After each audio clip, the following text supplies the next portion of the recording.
quer falar com você, amém? Se você tem Bíblia, abra comigo em Ageu capítulo 1. Ageu capítulo 1, a partir do versículo 1. Ageu é um livro bem pequenininho ali no meio do Antigo Testamento. Do verso 1 ao verso 4, eu quero ler com você. Depois eu digo o título da mensagem e nós entramos nela. Pode ser assim? Amém. Se você não me conhece, eu ainda me chamo João Vitor. Sou casado com essa mulher maravilhosa que estava cantando aqui. Amém. E faço parte aí do time da Comunidade Cristã Videira para servir o povo de Deus. Versículo 1 de Ageu capítulo 1.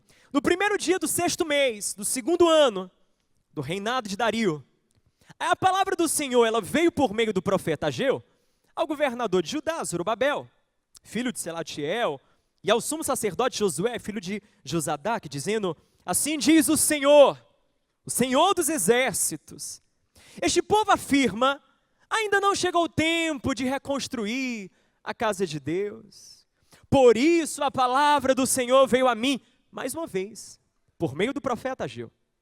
Deus então agora diz: acaso é tempo de vocês morarem em casas de fino acabamento, enquanto a minha casa continua destruída? Essa passagem do profeta Ageu, ela se encontra num período da história de Israel muito importante. Eles haviam perdido tudo. As tropas de Nabucodonosor haviam invadido a região da Palestina, destruído as muralhas, destruído o templo que fora erguido por Salomão anos antes. Eles não tinham mais terra, não tinham mais o templo, eles foram despatriados, eles foram exilados. E 50 anos depois, o imperador da Pérsia permite o retorno de alguns exilados para Jerusalém. E eles começam um processo de reconstruir aquela cidade. Sob a liderança de Neemias, eles restauram as muralhas. Algumas quartas atrás, eu preguei por sinal sobre isso, falei no livro de Neemias. Neemias é quem coordena essa mobilização para reconstruir as muralhas. Depois, sob a liderança de Esdras, eles restauram a lei, os princípios de Deus, o culto a Deus. E agora, durante o ministério do profeta Ageu, eles tinham o desafio de restaurar o templo. E o interessante é que eles haviam começado bem. A história fala, lá no livro de Esdras, que eles começaram colocando os fundamentos do altar. Eles iniciaram a obra, mas eles interromperam. Eles não deram seguimento. Porque o pessoal começou a zombar, criticar, construir desânimo dentro deles. E quando a gente fica desanimado, de vez em quando, aquilo que a gente começa com imensa empolgação, a gente acaba não tendo a coragem de perseverar. Foi o que aconteceu. Eles abriram mão do plano de reconstruir o santuário, a casa de Deus. E aquele lugar, aquele projeto, ficou 16 anos inacabado. Você podia entrar naquele sítio de construção e ver, só tinha um começo, mais nada. Eu trago essa mensagem porque nós estamos no final de 2018. Portanto, nós estamos num período que supostamente deveria ser de conclusão de muitas coisas. Planos que a gente começa o ano dizendo: esse ano vai ser o ano que eu vou. Quem começou o ano assim? Esse ano eu vou entrar na academia. Eu vou perder peso. Eu vou, com a ajuda de Jesus, encontrar o varão. Teve gente que encontrou, aleluia, da glória, irmã, ali, ó. Uma amiga ali minha, glória a Deus. Agora, muitos outros planos, eu pergunto a você, que nós começamos e não tivemos fibra para perseverar neles. E eu te pergunto, quantos projetos inacabados existem na tua vida? Quantos templos que você lançou o início, mas que você não deu os outros passos? O que é que começou bem, mas estagnou? Quais sonhos você parou de lutar por eles? quais propósitos você desistiu ao longo do caminho deles? Um filho, um casamento, um liderado, um chamado, um ministério, uma caminhada com Deus, uma vida espiritual fervorosa, cheia do Senhor. Você começou o ano, vinha todo domingo, toda quarta, estava lendo a Bíblia todo dia, leu Gênesis, Êxodo, chegou no Levítico, disse, meu Deus, é tanta coisa, é sacrifício, é sangue, é uma pomba aqui, é um pássaro acolá. Parou. Não ri demais, senão o pessoal vai entender que você está se identificando. Quantos de nós começamos um ano assim? E eu te pergunto, meu querido, será que não é hora de Deus falar com você a seguinte frase? Não espera por 2019, o tempo é agora! O tempo é agora! Ah não deu certo esse ano, eu vou esperar a virada do ano. Eu não sei o que é isso. O ano não está precisando virar, é a sua mente que está precisando virar. A gente tem que começar a compreender que o tempo é agora, e é exatamente esse o título da minha mensagem, o tempo é agora. É isso que Deus estava falando aqui, o povo estava dizendo, não, será que é mesmo o tempo de Deus? Está tendo tanto problema, está tendo tanta adversidade, tanta oposição. Será que essas portas fechadas não correspondem a um sinal divino? Será que não é o próprio Deus falando para nós, olha, não é o tempo agora, não é o momento de restaurar a minha casa? Será que não é isso? Vamos ficar na nossa.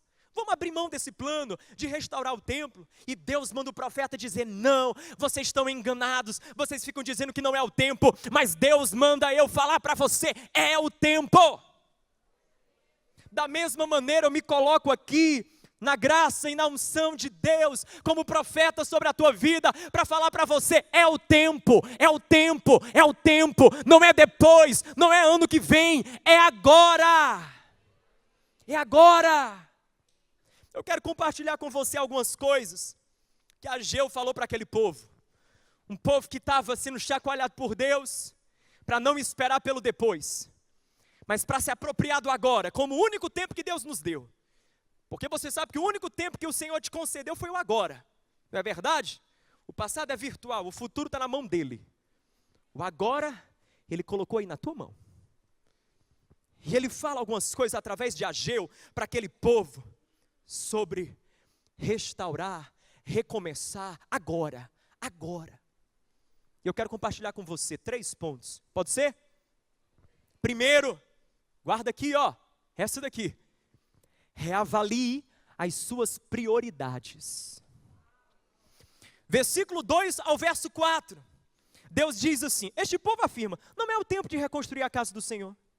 Por isso a palavra do Senhor veio novamente por meio do profeta. Ah, calma aí, eu gosto desse profeta. Olha o verso 4.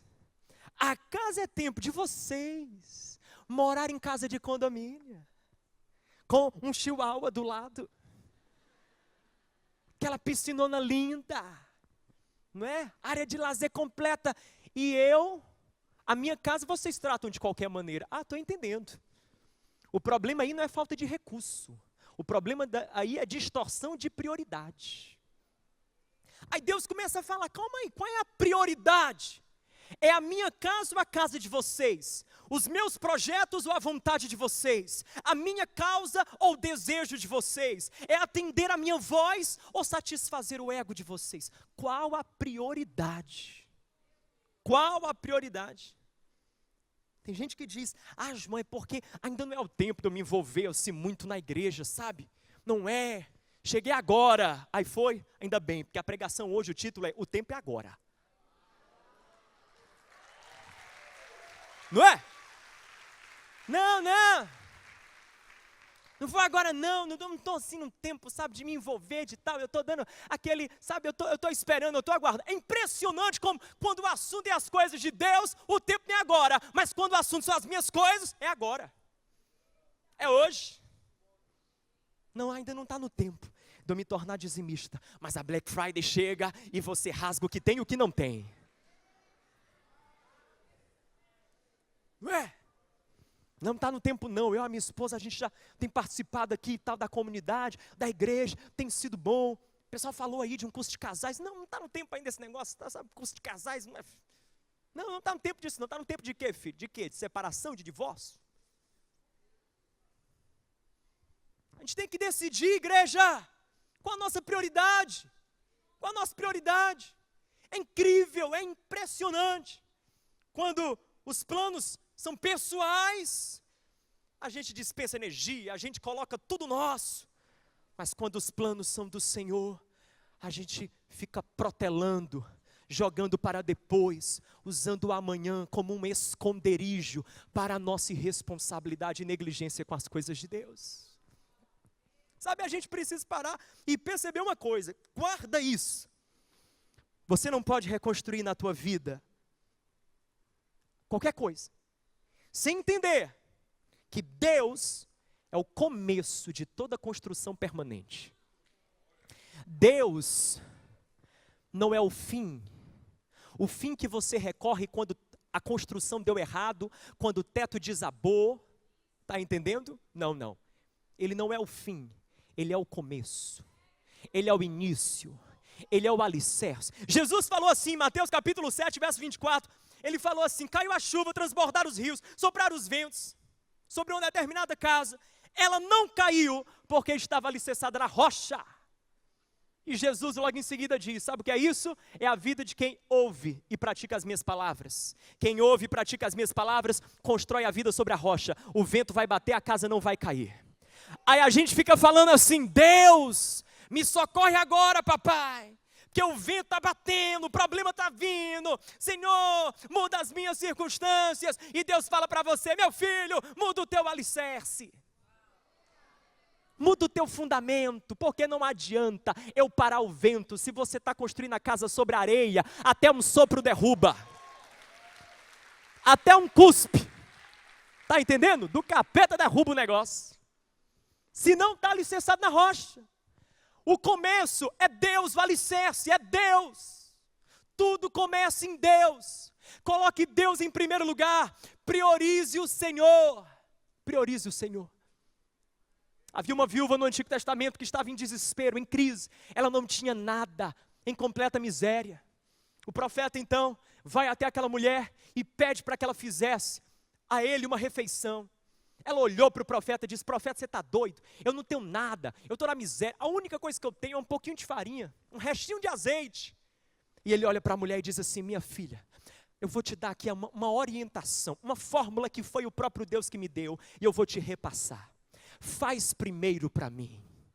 Vai, pega o pouco da farinha que tu tem, o pouco do azeite que tu tem, faz alguma coisa, junta, faz um bolinho, mas traz primeiro, sublinha isso, irmão. Primeiro, para mim. E você fica com o resto. Calma aí. Ô profeta, você está entendendo? Para quem não tem nada, se eu te der primeiro, aí é que eu fico com nada menos o primeiro. Eu fico com nada do nada. Ô viúva, eu não funciono na tua matemática. Eu funciono na matemática do céu. Quando Deus diz, me coloque em primeiro lugar, é porque Ele está dizendo, quando eu estou em primeiro, você não fica em segundo. Jamais.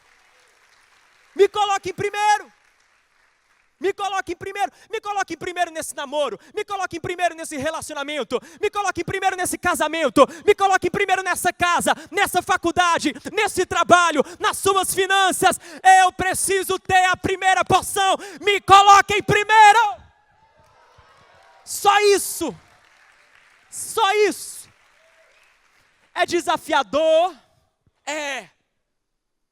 porque o medo de ceder o primeiro lugar nos consome, porque o primeiro lugar é posição de controle, é posição de primazia, de supremacia. Você dá o primeiro lugar para Deus, eita, é complicado, é que nem você comprar aquele carro assim, sabe, com todo aquele esforço, aí você compra o carro dos sonhos, consegue, pega aquele carro, e aquele irmão mais novo que acabou de tirar a carteira, diz assim, me empresta.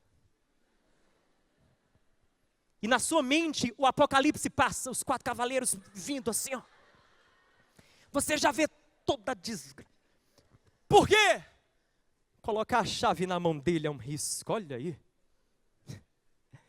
Colocar as chaves da sua vida na mão de Deus é um risco, mas é um risco bom, porque você está se arriscando a viver o que nunca viveu e a se tornar o que você nunca conseguiu se tornar. Quando você coloca Deus como o piloto, como aquele que está no volante, com as mãos no controle, eu te falo, o teu caminho vai ser inesperado. O teu destino vai ser muito além daquilo que você podia pedir ou pensar. É exatamente aqui que nós somos confrontados. Deus está falando, eu preciso ser o primeiro lugar. Guarda isso, é impossível estar plantado no solo errado e produzir o fruto certo. Você quer estar plantado no solo errado e produzir o fruto certo? Não dá. Se planta em Deus, coloque-se nele, faça dele o primeiro lugar. A Bíblia fala, e é esse texto aqui que eu acho muito forte, os versículos seguintes, do verso 5 ao 7, olha só. O profeta começa a falar o que aconteceu com aquele povo. Um povo que não colocou Deus em primeiro. Um povo que estava colocando Deus em segundo, em terceiro, em quarto. Ele fala a vida do povo que não tem Deus em primeiro lugar. Lê comigo, do 5 ao 7, vai. Agora assim diz o Senhor dos Exércitos, vejam aonde os seus caminhos os levaram. Vocês têm plantado muito, colhido pouco. Vocês comem, mas não se fartam. Bebem, mas não se satisfazem. Vestem-se, mas não se aquecem. E aquele que recebe o salário, recebe-o para colocá-lo numa bolsa furada. Olha onde o Senhor dos Exércitos, e aí ele diz, onde os seus caminhos, veja onde eles os levaram. Aqui ele está falando, vocês têm roupa, mas a roupa não dá conta do frio. Vocês têm dinheiro, mas ele não dá conta de fazer vocês adquirirem o que vocês precisam. Vocês têm tudo, mas ao mesmo tempo não tem nada. Sabe o que é isso? É a vida onde Deus não está em primeiro lugar. Toda conquista é vazia, toda conquista é ilusão. Não caia nessa.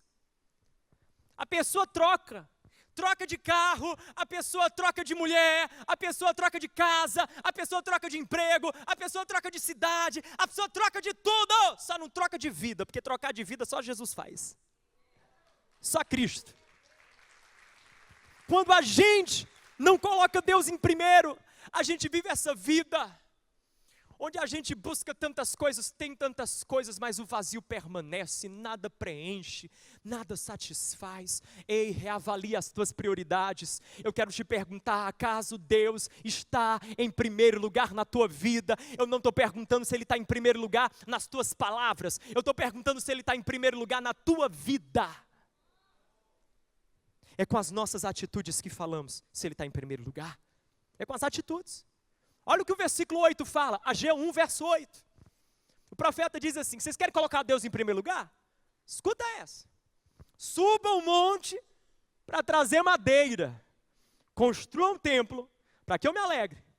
E nele eu seja glorificado. Como é que é? Deus quer construir o que me glorifica, sobe o monte. Mas Deus, não dá para pedir, não dá para ligar madeireira via delivery. Não dá para eu ligar, mandar um WhatsApp e os caras vêm deixar na porta da minha casa. Não. Você vai ter que subir esse monte, pegar a madeira para construir algo que me glorifica. Subir o monte, que é uma linguagem simbólica, é uma linguagem metafórica, que para mim e para você aponta a realidade de que quando Deus nos chama a colocá-lo em primeiro lugar, às vezes o caminho não vai ser fácil. Às vezes não vai ser. Às vezes é o caminho difícil que é o caminho certo. Olha aí, guarda isso aí, ó. Às vezes é o caminho difícil que é o caminho certo. Eu te provo. É mais fácil guardar a mágoa do que perdoar. É mais fácil você se acomodar com o pecado do que abraçar o caminho do arrependimento. É mais fácil você ser visitante da igreja do que ser um membro comprometido. É mais fácil vir para a videira quando quer, não quando... Opa, deixa quieto. É mais fácil agir como vítima do passado do que como responsável pelo futuro. É mais fácil reclamar da falta de sorte do que agradecer por oportunidades. É mais fácil você viver de máscara do que buscar cura. É mais fácil achar culpados do que buscar reconciliação. É mais fácil achar desculpas do que soluções. É mais fácil ser mero ouvinte dessa pregação de hoje do que colocar em prática. É mais fácil. Eu não estou querendo aqui vender para você, meu amado, um caminho barato. Eu estou querendo propor a você um caminho que vale a pena. Um caminho que vale a pena para a tua vida, no nome de Jesus. Quer colocar Deus em primeiro lugar? Eu te falo uma coisa, não tem nada melhor. Jesus falou em Mateus capítulo 6, busque em primeiro lugar o reino de Deus e a sua justiça e as demais coisas. Eu acho incrível. Incrível esse texto. Jesus diz, busca o meu reino e a minha justiça, as demais coisas. Olha só, quando você coloca Deus em primeiro lugar, todo o resto que a gente passa assim, sabe, o dia pensando, e preocupado, e ansioso, Jesus chama de as demais coisas. Ele joga na categoria de demais. Eu não vou nem discutir, o que é isso aí? As demais coisas, está entendendo? O que é isso aí mesmo que você está orando, pedindo, está preocupada, está com as mãos na cabeça, puxando o cabelo, dizendo assim, está doida. É demais coisas, é demais coisas, é demais coisas. Isso aí, é demais coisas. Se ele te seguiu de volta, curtiu e comentou, é demais coisas. Descansa teu coração, minha irmã. Demais coisas, isso é demais coisas. Essa situação financeira, calma aí, é demais coisas. Quando você me coloca em primeiro lugar, o resto vira demais. São as demais coisas. Segunda coisa, olha aí. Olha o que o profeta Ageu vai falar. Guarda isso. Ele diz, sejam fortes. Vira para quem está perto de você, olha para essa pessoa e diz, seja forte. Tem alguém precisando ouvir isso aí da tua boca essa noite? Então, fala com convicção, diga, seja forte. Seja forte. Ageu capítulo 2, do verso 2 ao 5. O pessoal tinha começado já a pensar, será que a gente volta a reconstruir o templo depois dessa pregação desse profeta aí? É mais ou menos, quem sabe, como você está se sentindo aí no teu lugar, na tua cadeira, você está meio assim, eita, tenho que retomar aquele projeto que estava parado. E aí o profeta vai dizer, olha aí, segura. Você está vivendo em um momento de recomeço, de restauração, de retomar planos. Os problemas virão. Ageu 2, verso 2. Ele diz assim, principalmente a partir do verso 3, a ênfase. Quem de vocês viu este templo em seu primeiro esplendor? Comparado com aquele. Não é como nada que vocês veem agora, né? Coragem, ô Zorobabel, que era o cara que estava construindo. Declara o Senhor, coragem, Josué, sumo sacerdote, filho de Josadaque. Coragem ao trabalho, ó povo da terra, declara o Senhor, porque eu estou com vocês. Eu estou com vocês, declara o Senhor. E esta é a aliança que eu fiz com vocês quando vocês saíram do Egito. Meu Espírito está entre vocês. Não tenham medo. O povo estava desanimando, porque os inimigos, os críticos estavam zombando. E por outro lado, porque eles estavam levantando aquele templo e eles ficavam pensando no passado. Sabe, no templo de Salomão, e eles faziam uma comparação, o templo de Salomão e aquele templo que eles estavam reconstruindo. E aí eles caíram em desespero. A gente nunca vai conseguir construir algo nem parecido daquilo que Salomão levantou. E por causa dessa comparação, eles também desanimavam. Duas razões, dois motivos que levaram aquele povo a não querer dar seguimento aos planos de Deus. Eu falo para você, tem momentos que o inimigo usa a comparação para assassinar o teu ânimo. Você olha para o lado e diz assim, olha essa pessoa, a minha vida espiritual não decola como a dela. Eu não recebo de Deus a mesma porção que essa pessoa recebe. É incrível como parece que na minha vida, meu pai, eu não vejo me desatar. Olha a vida dessa outra, olha a vida daquela outra. Meu Deus, por que comigo? Está demorando, é um problema, é uma questão, é tanto tempo. Não é justo, não é correto. Por que profissionalmente, olha aí, todo mundo sendo reconhecido, e eu aqui? Comparação é um assassino de ânimo. Escuta, sua jornada é singular. Sabe o que isso significa? Deus não trabalha com linha de produção. Deus só trabalha sob medida. Então não se compara, porque você não está sendo feito na mesma medida do outro. Você está sendo feito na medida certa, na medida correta, na medida de Deus. E ponto final. O agir de Deus é único na tua vida. Outra coisa, e a zombaria e a crítica? Vem, meu irmão, vem. Quando você quer fazer uma coisa decente, digna da tua vida, isto é, colocar Ele em primeiro lugar, colocar os planos dEle na tua vida em ação, viver para a glória dEle, viver a vontade dEle, sempre vem o zombador. O zombador é a pessoa que não tem coragem de ela viver aquilo, aí não quer que você viva também. É a pessoa tão pequena que para poder ela se sentir mais alta, ela diminui você. É o cara do trabalho que fala assim, quê? Quinta-noite? Você está indo para esse negócio? Grupo de casais. Rapaz, vamos fazer um churrasco na casa do fulano. Aí está lá, a mesa cheia e os corações vazios. E você escolhendo construir uma família melhor segundo os planos de Deus e a vontade de Deus. É aquele outro que diz, que é isso, menino? Para que isso? Para que isso? Olha aí, os meninos tudo te dando trela, o pessoal tudo aí, ó, dando para você a bola toda, e você não quer essa história de se guardar, aí zomba, critica, tá entendendo? Minha filha, você não guardou o seu, por que é que eu não posso guardar o meu? Eu não sei pregar assim, sabe? Não sei pregar para, né? Porque o povo quer que a gente... Você quer que eu fale de quê? Agostinho, Tomás de Aquino, Karl Barth, eu sei desse pessoal, eu estudei isso aí. Mas eu não prego para esse pessoal, eu prego para a vida verdadeira, a vida na vida. Eu falo sem condenação, sem culpa. Mas é porque a gente tem que saber filtrar aquilo que a gente escuta. Minha irmã, dá um tempo, fica aí na tua, ó. Com licença. Acabou. Cuidado com a zombaria. Se eu te falar que tem gente que quando me zomba eu recebo como validação. Tem gente que quando me zomba é um sinal de que eu estou no caminho certo. A zombaria de quem vive sem propósito é validação para quem vive com propósito.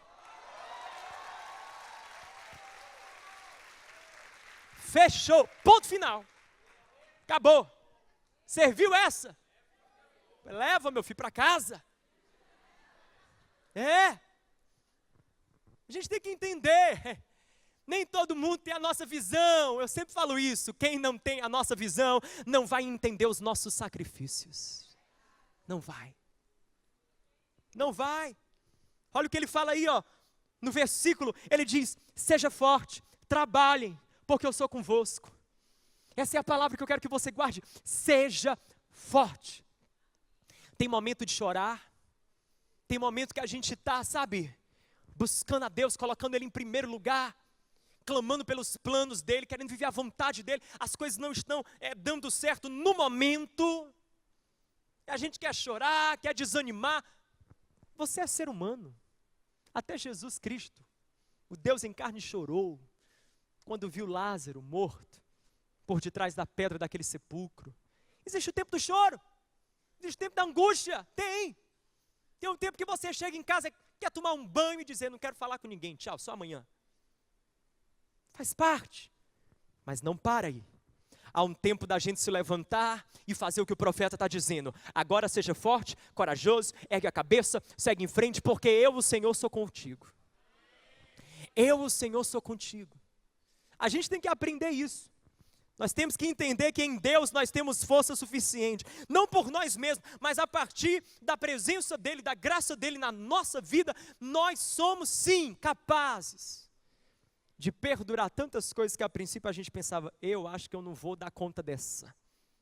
Mas vai, com Deus você vai, Com Deus você pula muralhas, com Deus você vence gigantes, com Deus você atravessa desertos, com Deus você passa por toda e qualquer situação, olha para trás e diz: eu te dou graça, Senhor, me foi bom ter passado pela aflição, eu te dou graça, Senhor, antes os meus olhos, eles te viam de longe, mas agora eles te veem de perto, eu te vejo face a face, obrigado, Senhor, tu és comigo, tu és o meu Deus, eu passei pelo vale da sombra da morte, mas o Senhor não me desamparou, não me abandonou, não abriu mão de mim, o Senhor é comigo, se Ele é por mim, quem será contra mim?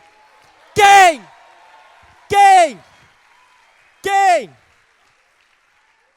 Quem vai peitar Jeová, meu filho? Não tem para ninguém quando Ele está com a gente. Tem não. Eu sozinho não dou conta, mas eu com Deus sou maioria sempre. Guarda isso, na sua caminhada, quando apertar, quando a zombaria vier, quando a comparação vier, você lembra: opa, o exército é grande, mas eu com Deus sempre, eu sou maioria. Tem 10 mil do outro lado, mas eu com Deus sempre sou maioria. Tem 20 mil do outro lado, mas eu com Deus sou maioria sempre. Tem 40 mil, tem 1 milhão do outro lado, tem Golias do outro lado, eu com Deus sou maioria sempre. Sempre. Seja forte e corajoso. Por último, eu digo a você: persevere em obediência. Persevere em obediência. O pessoal, depois de três meses que eles estavam levantando aquele templo, eles começaram a ficar chateados com Deus. Deus, a gente está aqui se mobilizando para ajeitar o negócio aqui, montar e tal. E a gente não está vendo a tua bênção. Cadê a bênção? Eu pensei que a gente ia retornar para a obra do templo e de imediato o Senhor ia nos abençoar. Eles começaram a ficar indignados, frustrados com Deus, porque a bênção não estava chegando. E Deus, então, fala com eles mais uma vez através do profeta. E ele vai tentar ensinar a lição de que, calma aí, não é assim. Vocês passaram 16 anos parados. Vocês acham que 16 anos de negligência vão se resolver em 3 meses de esforço? Calma aí. É um processo, é uma caminhada. Em Ageu capítulo 2, do verso 11 até o versículo 14, eu não lerei o texto todo, mas em resumo, o profeta começa a dizer para o povo: ei, vocês passaram um tempo imenso longe de Deus. E você sabe que quando o jardineiro não está no jardim, as ervas daninhas tomam de conta. Elas crescem naturalmente, não precisa de adubo, não precisa de cuidado, não precisa de nada. Só precisa da ausência do jardineiro para as ervas daninhas, se espalharem no jardim. Era isso que tinha acontecido. O jardineiro não estava no jardim, as ervas daninhas tinham crescido por todo lado. Agora eles voltaram a ter o jardineiro no jardim e acharam o quê? Que as ervas daninhas iam ser arrancadas do dia para a noite? Não. Elas crescem rapidamente e mais, sem esforço nenhum, mas para arrancá-las é uma obra. Para extraí-las é uma obra. Na tua vida, meu irmão, você quer recomeçar com Deus? Você quer levantar algo novo, em qualquer área que seja? Eu te digo, vai levar um processo. As ervas daninhas não vão ser extraídas do dia para a noite. Tem uma caminhada.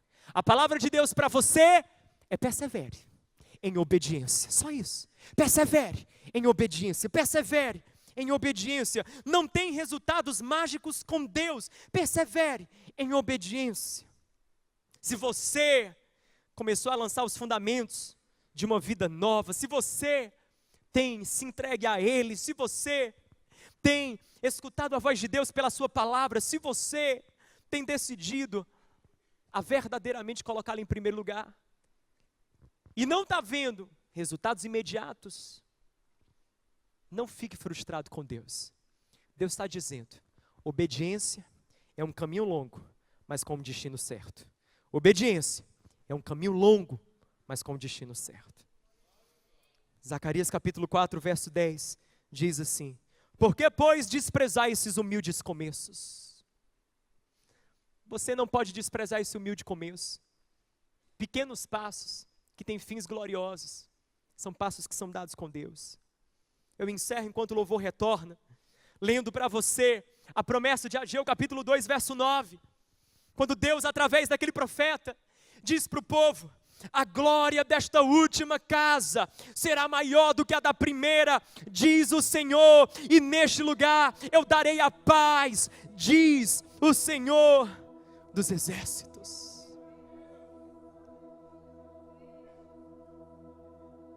Você nunca vai viver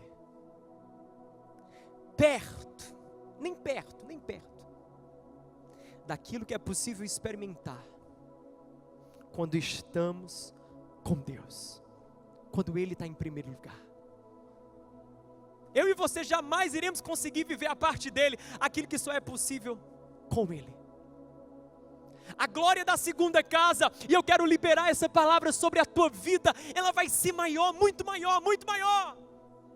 Você vai olhar bobalhado para trás, você vai pensar e vai dizer assim: meu Deus, eu achava que aquilo era o máximo, eu achava que aquilo era o ápice, eu achava que aquilo era vida. Senhor, eu não sabia de nada, agora é que os meus olhos veem, as minhas mãos tocam, o meu coração sente o que a vida verdadeiramente é, Senhor.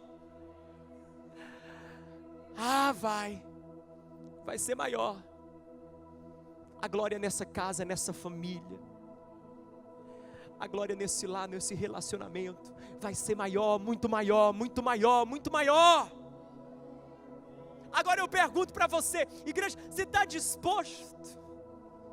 Você está disposto a colocar Ele em primeiro lugar? Você está disposto, quando a situação apertar, escutar a voz do Espírito que diz: seja forte, segura, que eu estou com você, amparando e suportando. O tempo é agora, igreja, o tempo é agora, o tempo não é depois, o tempo é agora. Chega de nos escondermos no esconderijo do futuro, do depois, do amanhã. O tempo é agora, é hoje. O tempo de você se aproximar de Deus, hoje. O tempo de você voltar para o chamado que o Senhor tem para a tua vida, hoje. O tempo de você se dedicar mais uma vez, hoje. O tempo de você perdoar, hoje. O tempo de você mudar, hoje. O tempo de você se arrepender, hoje. O tempo de você cortar conexões e construir novas conexões, hoje. O tempo de você viver a vontade, o plano, as promessas dEle, hoje. Agora, o tempo é agora.